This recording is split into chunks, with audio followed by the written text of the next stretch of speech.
गोपीनाथ मुंडे यांच्या शिकवणीमुळे राजकारणामध्ये यशस्वी झाल्याचं मुख्यमंत्री देवेंद्र फडणवीसांनी म्हटलेलं आहे। सत्तेशी कायम संघर्ष करण्याचा सल्ला गोपीनाथ मुंडे यांनी दिला आणि त्याचं पालन केल्याचं फडणवीसांनी सांगितलंय। गोपीनाथ मुंडे यांच्या पूर्णाकृती पुतळ्याचं अनावरण मुख्यमंत्री देवेंद्र फडणवीसांच्या हस्ते लातूरमध्ये झालं। यावेळी फडणवीस बोलत होते।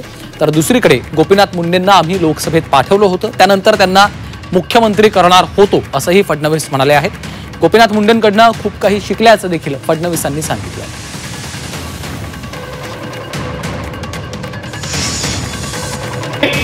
सगळ्यात मोठी शिकवण काय दिली जी माझ्या जीवनामध्ये मी अनेक वर्ष पाळतो आणि पाळली आहे। आणि मला असं वाटतं की जे काही थोडं बहुत यश मला मिळालं ते त्या शिकवणीमुळे मिळालं। मला गोपीनाथरावजी एक दिवस म्हणाले, देवेंद्र एक लक्षात ठेव, सत्ता जी असते ती अशी असते की ती अनेक आमिष आपल्याला दाखवते।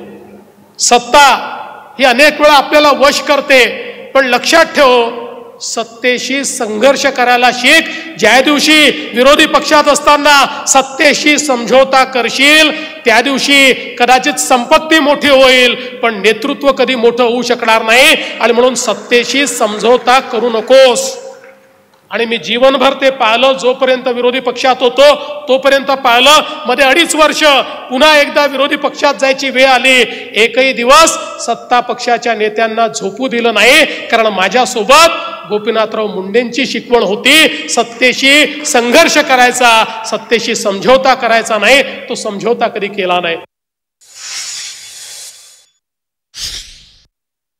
देशात नरेंद्र आणि महाराष्ट्रात देवेंद्र, पण त्याच्यानंतर मला माध्यमांनी विचारलं, गोपीनाथरावजी होते, मी माध्यमांना सांगितलं हे काही म्हणू द्यात पण आम्ही गोपीनाथरावजींना उधारीवर मोदीजींना दिलाय।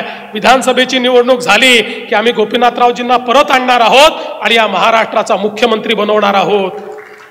खरं म्हणजे आमचं ते स्वप्न दुर्दैवाने पूर्ण होऊ शकलं नाही।